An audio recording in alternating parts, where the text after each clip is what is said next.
We went to the Chicago Bears before us. But I believe if the Raiders are in win now mode, like we all think they are, then this is the type of move that you make to make that big push in the postseason. Adding a linebacker like Roquan Smith to this defense will only take this defense to another level. And if our defense can match that same energy that we know that our offense is going to bring this year with all the talent that we have on the offensive side of the ball, then this could be a team that could be in contention for not only this year, but for years to come. Now, looking at the Raiders' cap space and their draft capital, they can definitely make this move. But the biggest question is, will they? In my honest opinion, though, as much as I would love to see Roquan Smith in the silver and black, I doubt that the team even makes a push for the living linebacker. But if there's something that we all learned throughout this whole offseason is to never doubt Dave Z and Josh McDaniels, and anything is possible. I mean, Devontae Adams has always been a pipe dream for a lot of us, but he actually went out and made it happen because they ain't fucking around here in Las Vegas. They want to win now and forever. So, with that being said, Raider Nation, would you want the Raiders to go out there and pursue linebacker Roquan Smith? And what would you give up to acquire him? Let me know your thoughts down in the comments below. So it looks like things got a little bit chippy in today's practice between Max Crosby and third round pick Dylan Corner. According to my guy Vinny B, he tweeted out that a fight broke out in Raiders camp between Max Crosby and Dylan Corner. Pretty decent melee. Also adding that it's been a very physical practice. Felt like Dylan was sticking up for himself. No harm, no foul. After reading this, it's really good to see that our guys are getting a little bit physical, especially having that competition between the offensive side of the ball and the defensive side of the ball. As long as no one gets hurt, then hey, I'm all for it. But I'm sorry, young rookie Dylan Corner for not backing down. You know, if this guy ain't scared to go one-on-one with Max Crosby, then you know he ain't fucking around on game days with anybody else. I just wish that there was a clip of this for us to actually watch. But hey, I only bring this up because I wanted to ask you guys, who do you guys think would win in the boxing match now? Type MC for Max Crosby or DP for Dylan Carter? And some other news though, on this segment of Come On News. Today, we talk about Marshawn Lynch. According to Big Acres, he tweeted out that Marshawn Lynch was arrested in Las Vegas on suspicion of driving under the influence. The LVMPD conducted a vehicle stop at Fairfield Avenue and West Utah Avenue on a driver later identified as Marshawn Lynch for suspected driver impairment. During the course of investigation, officers determined that Lynch was impaired and conducted an arrest. Lynch was transported to the Las Vegas City Jail and booked for driving under the influence. And after seeing that mugshot, my goodness, it looked like this dude is guilty. But to Marshawn, man, come on, news. At the end of the day, it's good to see that Marshawn is in okay.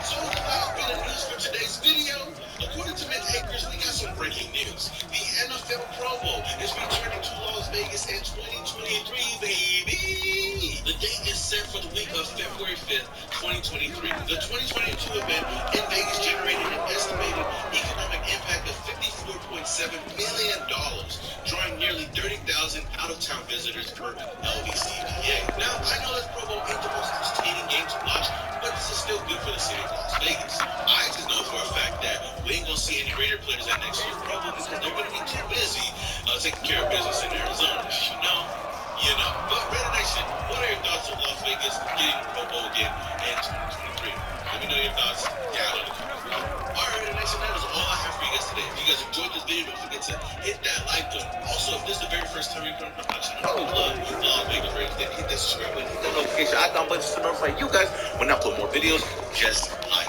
this. Before I go, I do want to let you guys know about some events that are going to be coming up that I'm going to be a part of. The first one being the Week 0 Raider Nation Kickoff Party going down August 27th, 2022 in Atlanta, California. Myself, a lot of other content creators are going to be there. We got Raiders Hall of Famer Warren Sapp, Stu, a couple of other players that have not been announced yet. We got Too Short performing as well. And we're kicking off the Burning Trees Festival that's going to be going down later on that day. If you guys are trying to get those tickets, I will put it down in the comment section below. Also, if you guys are going to be in LA for the Week 1 matchup versus the Chargers, if you guys are looking for something to do the night before, I will be hosting a Raider Nation kickoff party the night before the game with my host, Mr. Fitz. We got live performances there. We got a DJ, and second to none will be in the building as well. This is going to be a good time in LA, and I know that the Raider Nation is deep in LA, so if you guys are trying to come through, it's an absolutely free event in LA. I will also put the Eventbrite link down in the comments below. Like I said, it is a free event, but we need you guys to RSVP because the space is limited. And last up, me and my guy Ready Quarterback throwing together a big blackout game day experience with a party bus that will take you to and from the games. There's going to be a lot of Raider fans in there. Me, Kenny, Graphic, Cody. Also have Rilla, some other great people. And former Raiders punter Marquette King is going to be with us for this first game against Arizona. So like I said, it's going to be a party bus that will take you to and from the game. We're going to be at Barcode Burger. It comes with a free drink, a free meal, and also a lot of other giveaways from Winter Whiskey and Black Sunday. If you guys are trying to be a part of this, it's $55 a ticket. But if you use my promo code OST, you get $5 off your order. So it's only $50 a ticket. So if you guys are going to be in Vegas for any home game, then this is definitely an experience that you do not want to miss out. Why Raider Nation? That was a lot, man. But all that being said, this is your Blue Simone Raider. Until the next video, your boys. Yeah, started off and open, now we here. Not that we was done, we just hit another gear. Started off and open, now we here. Hey, pull up with the nation in the silver black gear. Clark Gage. This season, find better ways to take on new terrain. Push well beyond self. Always know where you are and where you're heading. Play harder, work smarter. The machine's as versatile as you. Polaris. Look inside. I mean, is there any other city like London? Actually moved over to... Yo, what is up, Raider Nation? It's your boy Sport back at again with another video. Now, before we do get started with this video, if this is the very first time you're coming across my channel and you love the Las Vegas Raiders, then hit that subscribe button, hit that notification icon button to notify you guys when I upload videos just like this. We are on the verge of 40,000 subscribers, so don't forget to hit that red icon button. With that being said,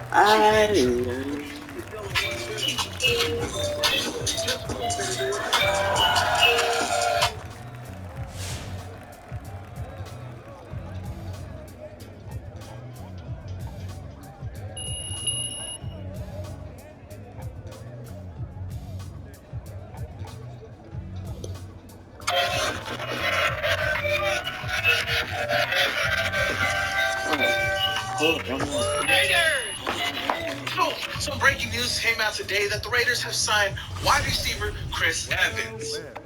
My bad, Chris Lacey. I mean, that would be pretty dope, though, to have Captain America as one of our wide receivers, right? It's back! It's back! Lacey entered the league as an undrafted free agent in the 2018 draft, signing with the New England Patriots. Of course, there had to be some kind of catch here, right? You know, Josh McDaniels and Dave Ziegler always finding a way for the former Patriots to come to the Raiders.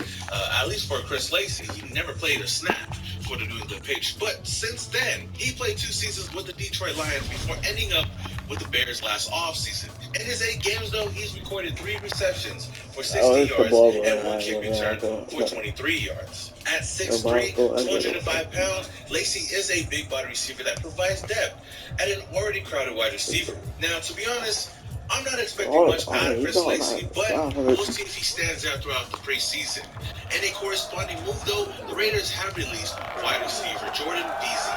And some other news, though, the Raiders went out yesterday and worked out 3 running backs, according to Aaron Wilson. First of all, I don't know why the Raiders are still working out running backs. I mean, it feels like we already have 27 running backs on the roster right now. There's no need to bring in anybody else. But the 3 running backs that the Raiders did bring in for yesterday's workout was Levante Bellamy, Clay Holmes, and Brandon Knox. Bellamy was an undrafted free agent out of Western Michigan, played for the Broncos in 2020, only having 4 rushes for 11 yards and 1 reception for a total of 5 yards. He wants to spend time on the practice squad, though. In 2021, he was placed on IR and was later released. Now as for Brandon Knox, he was also an undrafted free agent in the 2021 draft, signing with the Cowboys where he spent the offseason and preseason with. In last year's preseason, he had 29 touches for a total of 110 yards. Since then, he hasn't been on the roster. And after hearing this,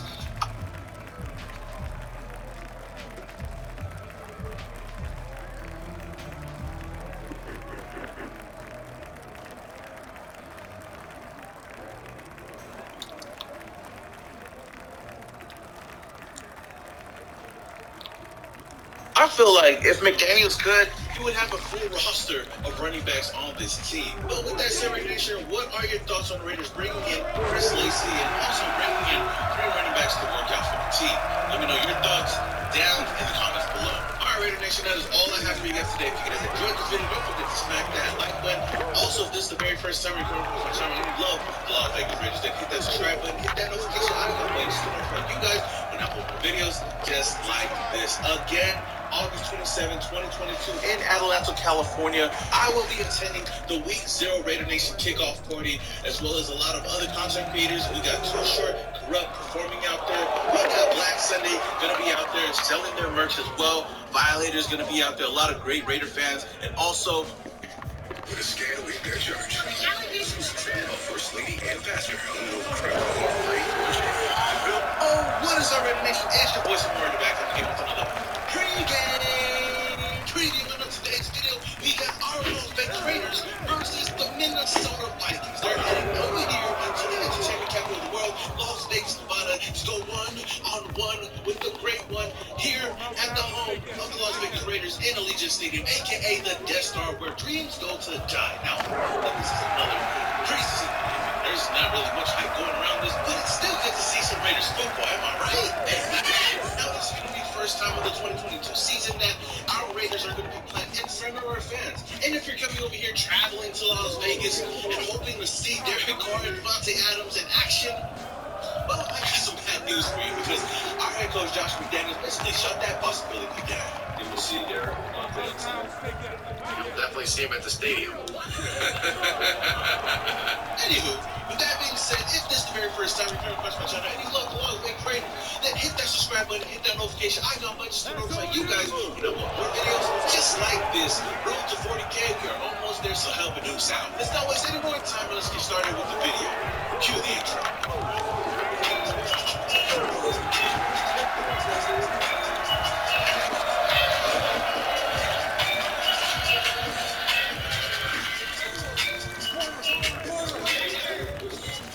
First of all, yes, that was Henry Ruggs at the end of that intro. I know a lot of you guys have been getting on me, but news has been so busy, I haven't had any time to make a new intro, so deal with it. Anywho, y'all already know the deal. We can't start no pre-game preview without giving you guys some nation news that you can use. First up, according to Adam Schefter, Vikings quarterback Kirk Cousins has tested positive for COVID-19 and will miss Sunday's game. I mean, I doubt he was even going to play, but that just means that we'll see more of Sean Mannion and Kellen Moore in this game. And some other news, looks like our star tight end Darren Waller has been missing practice due to injury. According to Adam Schefter, he tweeted out, Raiders tight end Darren Waller has been held out of training camp due to a hamstring injury that is not considered serious for a source. So with that said, I mean, if it's not that serious, then I don't have to worry too much about it. And I'm pretty sure that Darren Waller should be good to go week 1 versus the Chargers. And for your last bit of news, looks like the Raiders have signed cornerback Nate Brooks to a 1-year deal. Brooks played for both the Dolphins and the Ravens from 2019 to 2020,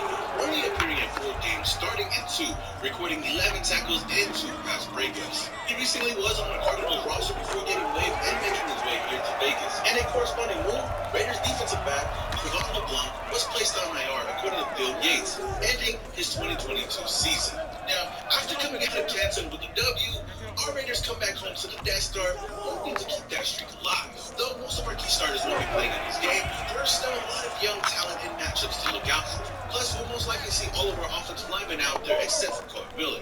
This will be a good test for the Raiders' young defense to go up against a young mobile quarterback like Kellen Mond and standout rookie receiver and Jalen Naylor. Even with the reports of Mond and Manning struggling in camp, it'll be interesting to see if this Raiders defense can shut them down like they did the Jags last week. The Vikings, on the other hand, will obviously be without Kirk Cousins and most likely their starters. But they also have other players to keep an eye on, like first-round pick Louis Singh, Jalen Twyman, and Patrick Booth Jr., just to name a few.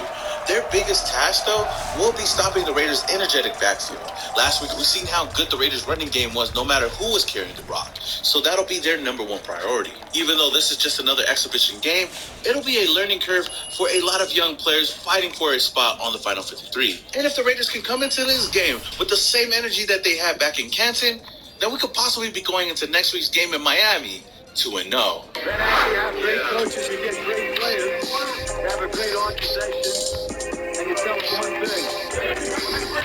Just win, baby.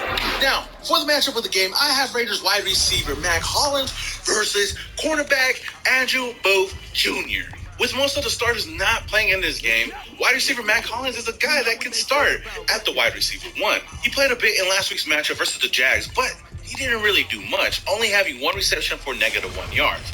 Hollins has been getting a lot of love during camp and has the potential to be a key weapon in this offense, but we'll need to actually see it translate on the field. I expect him to get some playing time against the Vikings, and what better way than against rookie cornerback Andrew Booth Jr. Now, Booth has been working his way up the Vikings depth chart and looks to make his debut this Sunday against the Raiders. He could possibly line up against a variety of receivers, but I feel like we'll see more Booth versus Hollins. I know that there was a viral video recently of Jalen Naylor leaving ABJ in the dust, but I don't think that takes away from how good Booth has been in camp. This is a matchup that I am excited to see whether or not Hollins is the real deal. I do hope that he gets more touches in this game, but after seeing that clip, it had me thinking. I could actually see Mac Hollins do the same exact thing to ABJ in this Sunday's game.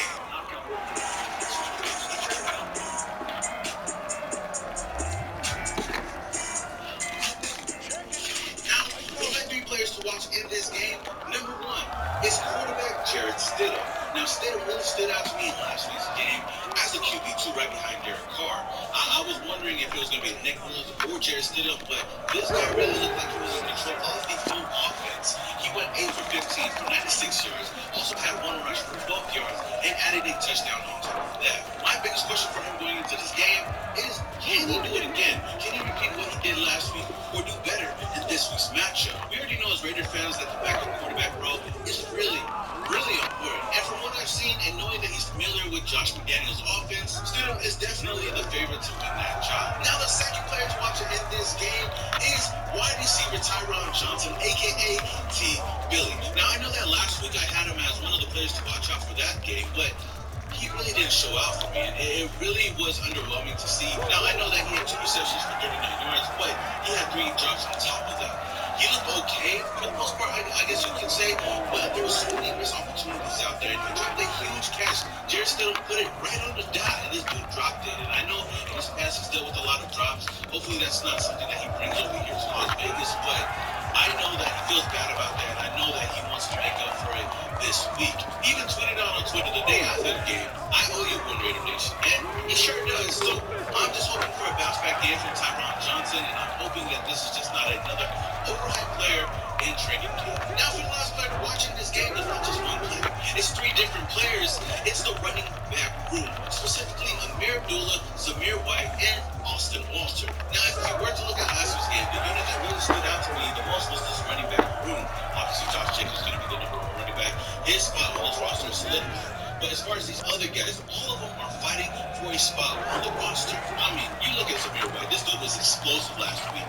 Had 11 carries for 52 yards, also having 3 receptions for 23 yards. And then you look at a guy like Ameer Abdullah, a guy that's just been all over the league, coming in, making his presence felt in the passing and running game, having 2 rushes for 7 yards and a touchdown, also adding 2 receptions for 23 yards. Albert Breer even has some great things to say on Twitter, saying that Ameer Abdullah has carved out a role for himself on this team, supposedly having that James White role, also adding that he could be a big weapon in the return game. So Abdullah could possibly be a sleeper to make the final 53. And last but not least, Andrew Walter, another guy that we recently signed. Save up to 70%, anywhere, anytime, at Nordstrom. So good, so good, so good. So good, so good. Really showed out in last week's game, having 8 carries for 49 yards and a touchdown. So after seeing that type of performance last week, I'm just wondering if this running back room can do it again. Can they run it back this week against the Vikings? But the biggest question for me in the running back room, with how crowded it is can Drake, this guy bounce back this week and have a better performance than he did last week? We'll see once Sunday comes. So with that being said, Raider Nation, who's the guy that you're looking forward to watching in this game, and what is your game score prediction? Let me know your thoughts down in the comments below. But before you go, I want to let you guys know about some Raider events you see that your boy is going to be a part of. First up is the Week 0 Raider Nation Kickoff Party going down in Atlanta, California, August 26th. 27, 2022. Myself, as well as a lot of other content creators, are going to be out there. We're going to have some super fans out there. Violator's going to be out there. Hall of Famer Warren Sapp, as well as a lot of other Raider players are going to be there as well. And Too Short and Corrupt will be performing, kicking off the Burning Trees Festival going on later that day. Tickets are only $10, but if you're trying to go to the Week Zero and the Burning Trees Festival, it's only $80 pre-sale tickets right now. So if you're trying to go, then click the link down in the comments below. Also, if you guys are going to be in LA for the Week 1 matchup against the Chargers and you're looking for something to do the night before, well, the Ooze got you. The Ooze Nation will be throwing together the 2022 Raider Nation Kickoff Party in LA on September 10th at what was formerly known as the Savoy Club in Inglewood. This event will be going down from 7 p.m. till midnight. We'll have a live DJ, a live band. Also, Second and Up will be performing there as well. So if you guys are looking for a good time with the Raider Nation in LA, then come through. On top of all of that, this event is absolutely free. There will also be VIP bottle service available if you guys are interested in that as well. All you would need to do is just RSVP your spot for this event because space is limited. The link will be down in the description below. But we're not done because Ooze Nation and Uso Dre is going to be throwing together a mini raffle for a 1 in 20 chance for the LA VIP Weekend Experience. Entry to this raffle is $100, but what does the winner get in this? The winner will win VIP access to the 2022 Raider Nation LA party, also be a part of our pregame tailgate party the day of the game at Lady Luck Casino. Breakfast will be included. You will have transportation on our charter bus to and from the game with drinks included. You'll also get a custom event shirt and swag bag. And on top of all of that, you will be coming with us to the Raiders versus Charger game and be a part of our VIP suite at SoFi Stadium. But there will also be a consolation prize for those that have not been picked. You will have a choice between getting a custom Ooze Nation t-shirt or flask. So if you guys are interested in this raffle, then DM me on Instagram or hit up the contacts in the flyer. Once all the spots are filled, then we will go live and pick a lucky winner. So if you guys are interested in these events, don't forget to hit the links down in the comments below.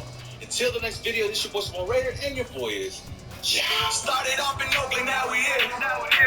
Thought that we was done, we just hit.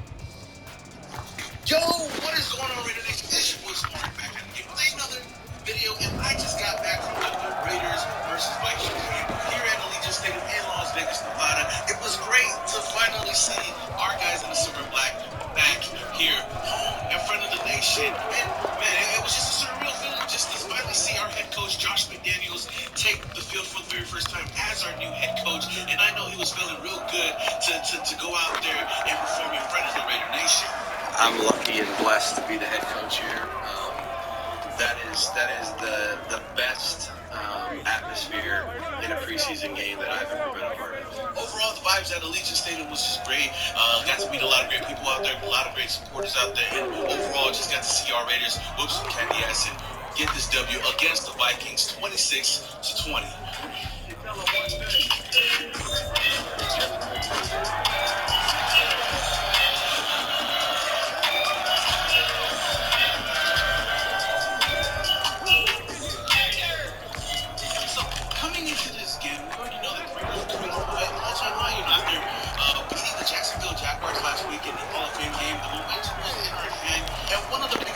Stood out to me starting this game was seeing Thayer Munford Jr. starting at right tackle, which had me questioning what was going on with Alex Leatherwood. Now, I know that there was a lot of reports saying that Thayer Munford was working his way up the depth chart, but I did not know that he was going to come in this game and start at right tackle. But for the most part, from what I've seen, he was really, really solid, and he looks like a guy that could possibly take over that right tackle position going into the season. But there's still a lot of questions, and we still got a lot more time till we actually see who the final starting offensive linemen are going to be going into week 1. I do want to give a shout out to Malcolm Cooks and Jerry Green.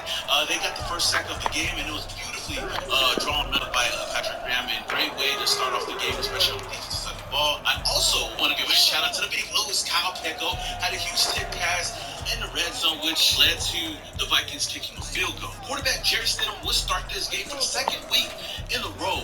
And overall, even though I don't think that he played as good as he did last week, he made a lot of key plays in this game. For example, having a huge rushing touchdown to put the Raiders up 10-0. Even though he didn't miss a wide open Kenny Drake coming across the middle, he made up for it by getting into the end zone and giving the Raiders a touchdown to start off the game. Now, before the half, the Vikings were just running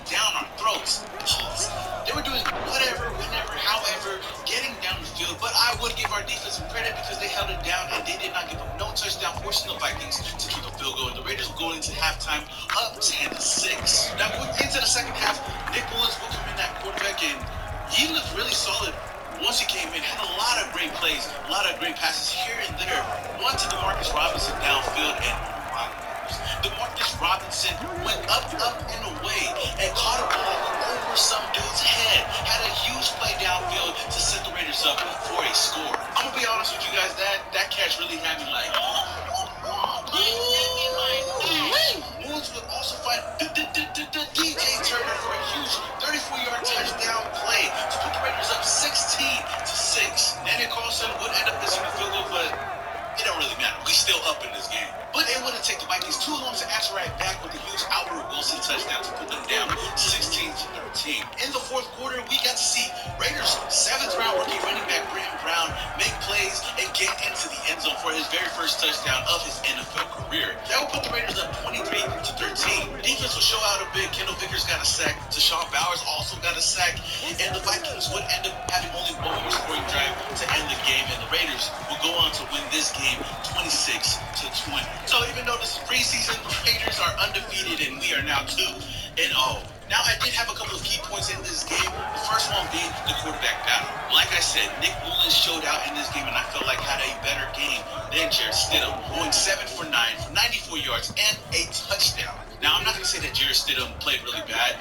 I'm just saying that overall, Nick Mullins looked much, much better. Stidham would go 10 for 15 for 68 yards, also having 4 carries for 16 yards and 1 touchdown. At the end of the day, I can confidently say that our quarterback room is solid. The backups behind Derek Carr are both solid. I love what I see from Jarrett Stidham and Nick Mullins. The way that they just control this offense and found a way to put points on the board and end up winning last week's game or this week's game, I'm really impressed. I do got to give a bit of a shout out to Jarrett Stidham, though, for calling out a reporter in his post-game interview for stepping on the Raiders logo. And if you guys don't know, that is a huge no-no. No step on the logo.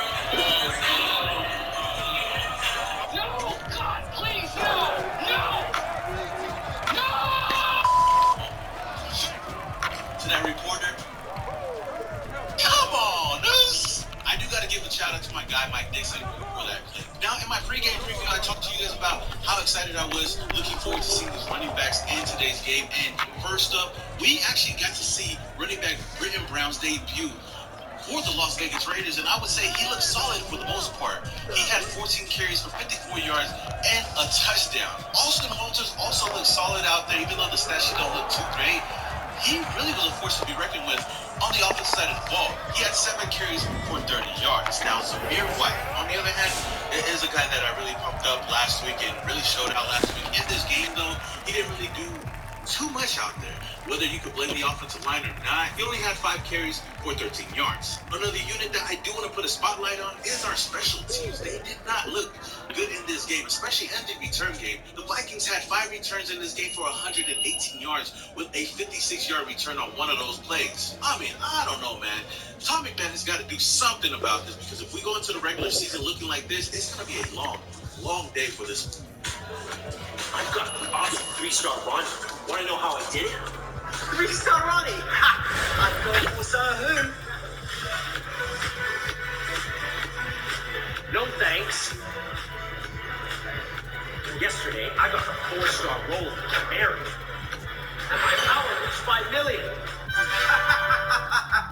Are you serious? Check out my hero lineup. 5-star Lambert, 5-star Alia, and 5-star Zeus. My power is 10 million. And you join my alliance. Special teams score. Now, I also want to talk about the defensive tackle that we have right now.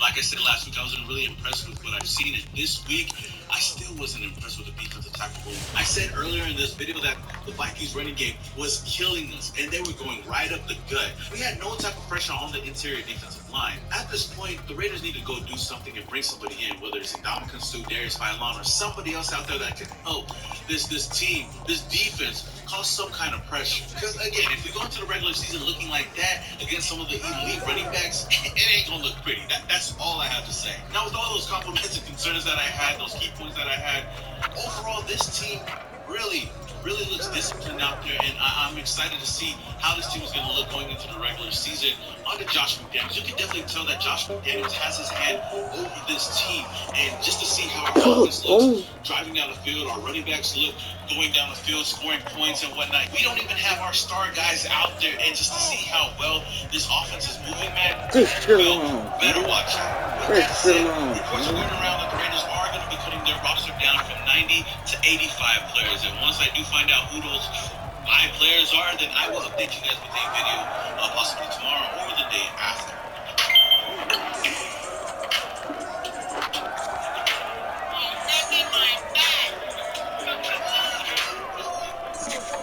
Now, I did want to highlight this one special player as my, I guess, player of the game, and for the my neck and my neck play of the game, that guy being wide receiver DJ Turner, man. He had a huge game today, having 3 receptions for 58 yards and a touchdown. And you cannot forget about that beautiful 34-yard touchdown play where he just put on an afterburners. Kick it to a free. 5 guys coming. Gets the pass away. First down. Deep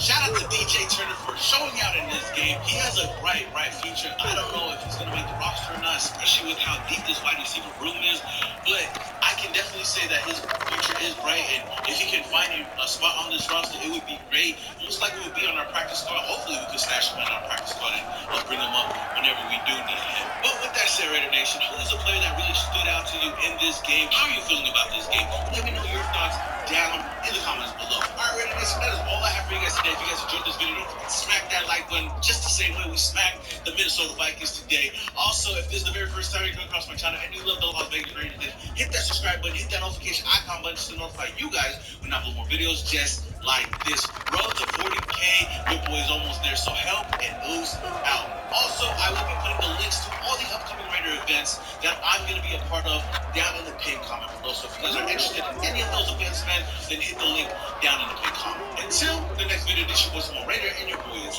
Started off in Oakland, now we here. So as I was recording my video that I was about to upload, some breaking news came out. According to Aaron Wilson, he tweeted out not too long ago that the Las Vegas Raiders are trading away Tyreek Gillespie to the Tennessee Titans per a league source. Now this is the second player I believe that this new regime has traded away that was part of John Gruden's era of draft picks and whatnot. And you can definitely tell that Josh McDaniels and Dave Z are trying to get rid of some players that, you know, they didn't really draft that wasn't part of their scheme or part of their process and whatnot. So we don't know what the Raiders got in return for Tyreek Gillespie. I'm pretty sure it's going to be like a late round pick. He definitely was a guy that I was expecting could be a top tier safety for this defense. Obviously, we have a whole new team, a whole new set of coaches. So with that said, I wish nothing but the best for safety Tyreek Gillespie and his future endeavors over there in Tennessee. With that said, Raider Nation, what are your thoughts on this recent trade by our Las Vegas Raiders? Let me know your thoughts down in the comments below. Today, we already know that the Raiders had to cut the roster down from 90 players to 85. So that means 5 players had to get cut from the team today. Even though we had to wait a very long time to find out who those 5 players were. You know, I don't know who and the Raiders organization is lacking over there, but we finally got to find out each and every player that was cut from the team today. The first name being cornerback Nate Brooks. Now, I'm not gonna lie with y'all, when I first seen the name, Nate almost had me thinking Nate Hobbs, and I was sitting here like, ain't no way, man. But you already know that Nate Hobbs' job here is secured, man. He's definitely gonna make the final 53. But as for Nate Brooks, he gets cut in less than a week from signing with the team. Yo, I want to make sure that I'm going live right now, and I want to make sure that you guys can hear me. Let me see once my face pops on the screen. Let's see if anybody actually sees this. Let's see. Okay, we are live now, baby. Let's go, Raider Nation. What is up, Raider Nation? It's your boy Small Raider back at again with a live stream, a late night live stream. Some news just came out about the Raiders, and I'm gonna get to that in just a little bit. But I'm gonna just make sure that everybody gets in, and if you guys can hear me, let me know down in the chat below that you guys can hear me. I'm A-okay. nice and clear right now. And also, if you guys are coming across the channel for the very first time, then hit that subscribe button, hit that notification icon button just to notify you guys when I upload more videos on the channel. But it feels good to finally go live again. I just wanted to go and test some things out before I start doing this a little bit more often. But shout out to everybody that's up in the chat. I see you guys, man. I see Valdez family. I see you, Greg. I see Vado Hitless, Orlando, Medina, Josh. Josh Drew says, I can hear you, man. That sounds good, man. Shout out to Rob. Is Jordan Jenkins no Sue? Did I write Sue? I didn't write no Sue, did I? I think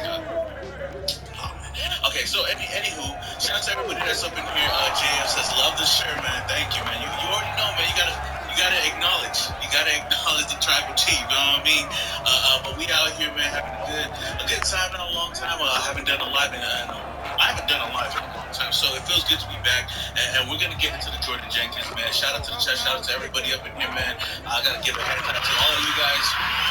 Everybody that's in the chat. I don't know how many people we got up in the chat right now. We got 134 people up in the chat right now. But we're going to talk about who the Raiders just recently signed.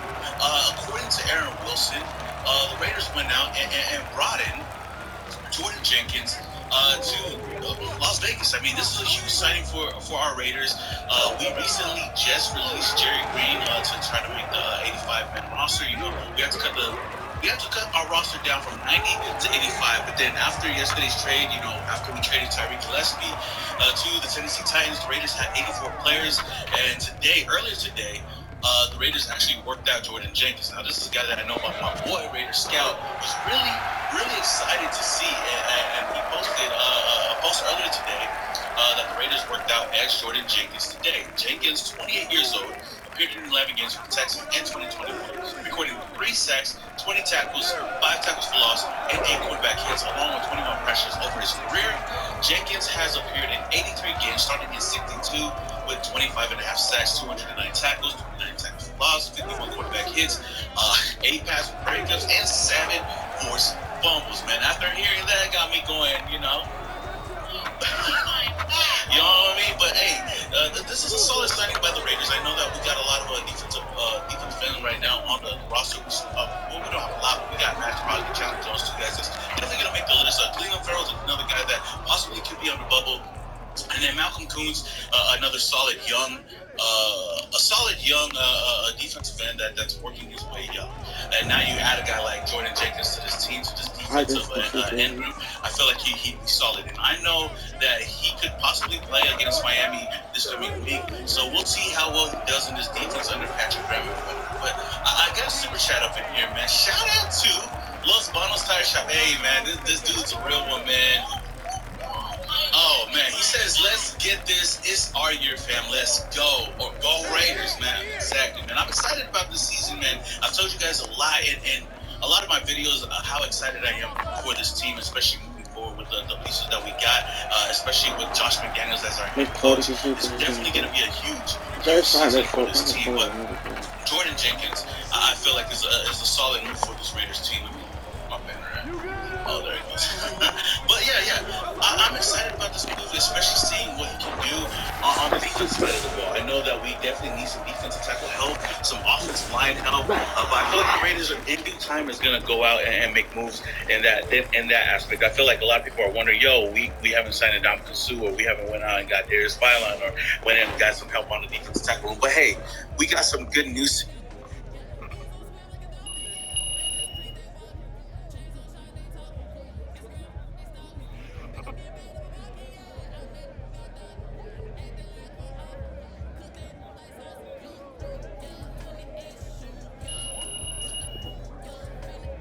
Today, according to my guy Vinny B in the place B, he tweeted out today that the Raiders actually got a lot of people, a lot of solid players back. We had Trayvon Mullen, John. Like milk bottles at it.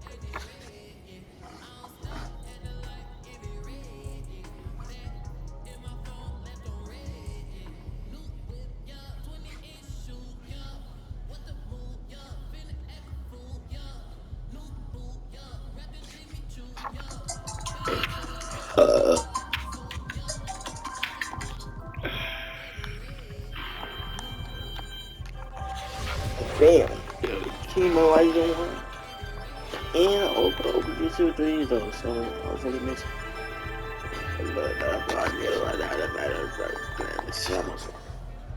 The gambling world is a cold world. It's a world where you're just focused on the numbers and you have a healthy distance away from a particular team, allowing you to see things more clearly.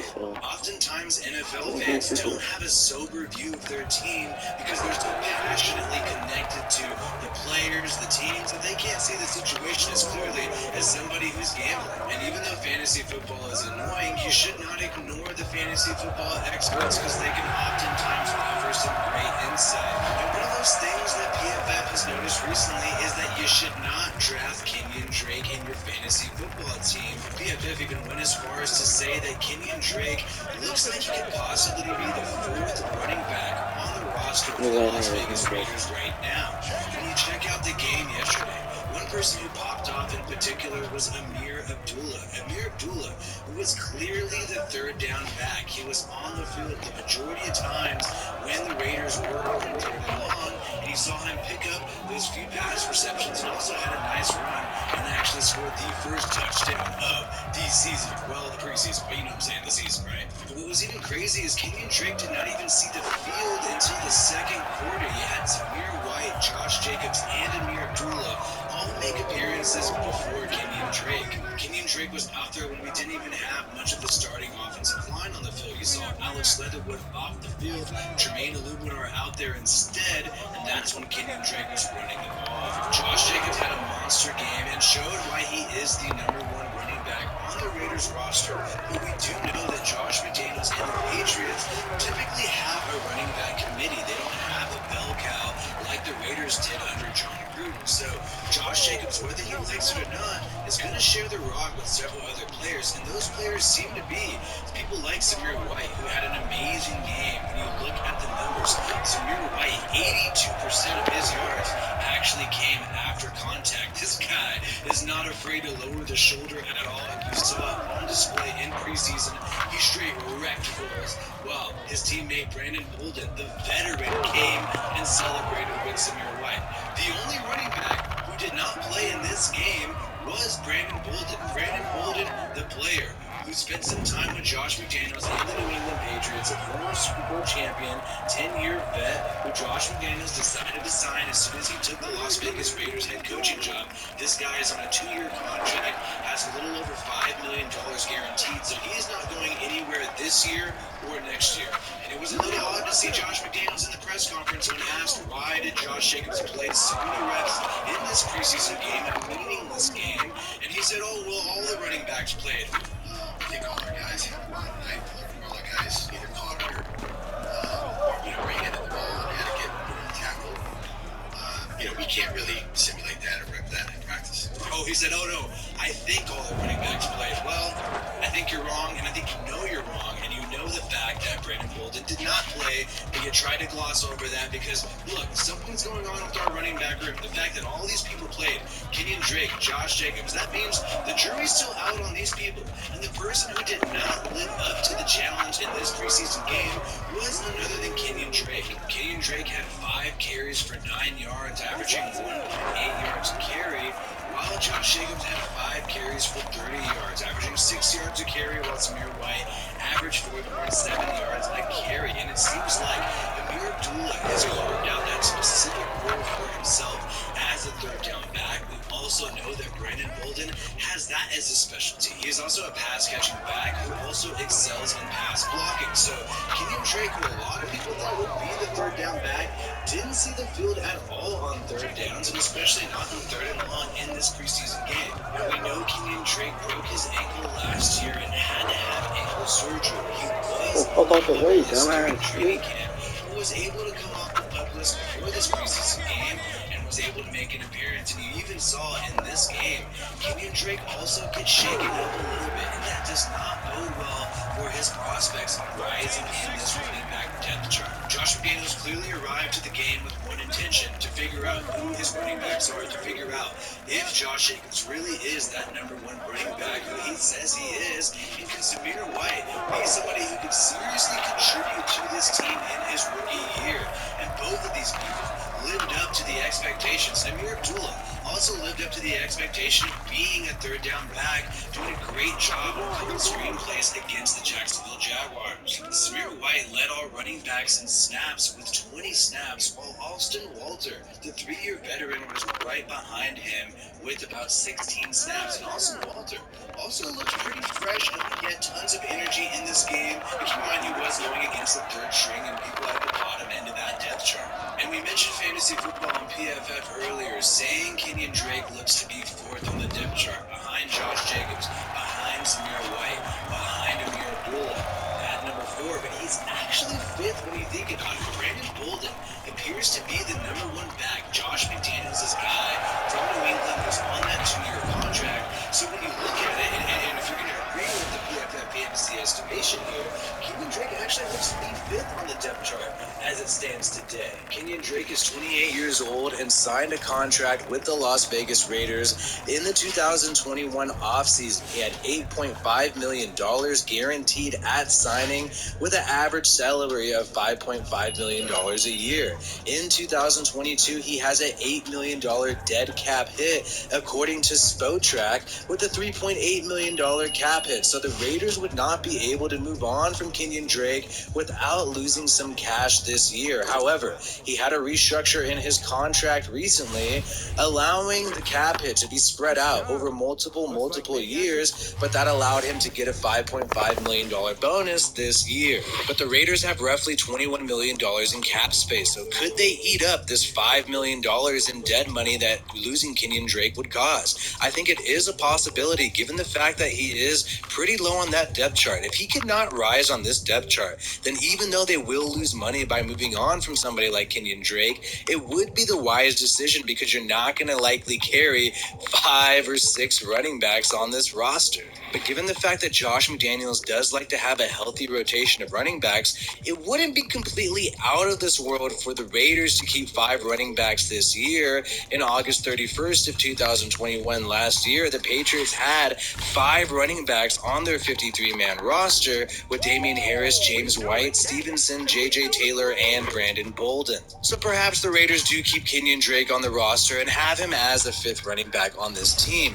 For Raiders fans, it's still disappointing, because Kenyon Drake was highly touted when he was signed last offseason. People were really excited about what he could do with Josh Jacobs, the tandem of Drake and Josh. Memes were created about this instantly once it was even mentioned. And it's unfortunate for Kenyon Drake, because injuries are really what's held him back, especially getting one towards the end of last season that's going to affect you going into training camp this year. But for Raiders fans, it could be a positive if Drake is lower on the depth chart. That means that you have a lot of new people here who are making a splash. People like Samir White, who looked really talented last night, but definitely struggled in the receiving game. And then you have someone like Amir Abdullah, a great third down back. Brandon Bolden as well, who appears to be the leader and the veteran and the former Super Bowl champion of that running back room. Let me know how you think this running back room will shake out. What do you think the depth chart will look like for this running back unit? My name is Wi-Fi Willie of the Raiders Rundown. Like this video if you haven't already, and subscribe to the Raiders Rundown for more Raiders content. Peace out, and I hope you have a good one.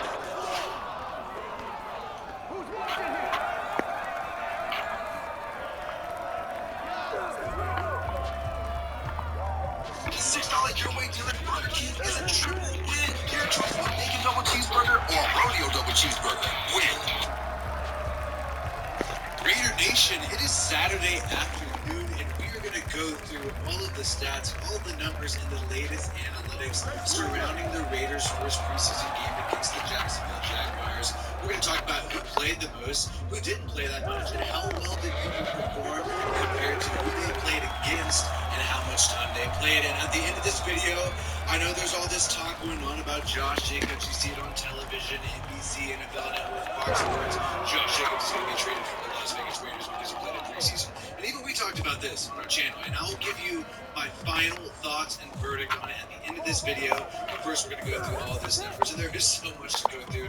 We are really going to talk about every single position. As you can see, there's tons of new numbers that have come out, and I cannot wait to get to it. We're going to start off talking about the defensive line. That's the first thing we need to talk about right off the bat. And that is not a good Besides having 24 pass rushing snaps and generating 3 pressures, he actually had the most pressures out of any defender by the Raiders against the Jacksonville Jaguars. But we know, it's not the greatest lineup you're going against. If anything, Jacksonville played a little more of their starting defense than they did their offense. However, they did not play Josh Allen defense at all, but the offensive line not includes one against a decent one. You also saw Vernon Butler get some action as well, making their plays at that nose tackle position. This guy has an opportunity. There is a little window of opportunity for Vernon Butler to at least be number 2 on this depth chart at this nose tackle position if Jonathan Hankins does not come back soon and if he's currently on defensively unable to perform list. And we gotta see what's gonna happen to this guy, because if not, we're gonna have to roll with Vernon Butler. He's a former first-round pick. Hopefully, he can live up to that. He had the highest pass rush grade out of any defensive lineman in this game for the Raiders, 72.2 PFF pass rushing grade with a 25% pass rushing rate. Now, you're going to have that rate when you only have 8 snaps, but think about it. He had literally 3 times his few snaps as Malcolm Koonce, but still almost generated as many pressures, just 1 shot. It looks pretty impressive there. And then you got Matthew Butler, the rookie, 13 pass rush snaps with 1 pressure, not quite as impressive, but still was able to pop a little bit on the screen, having a 7% pass rush rate. So Matthew Butler, somebody else who could maybe be that 3-tech defensive lineman in the sub defense. That is a role that we think needs to be filled, and typically we thought Dominican Sue could have been a guy to fill that for it. Hopefully the coaching staff is interested in Matthew Butler and what he can bring to the table there.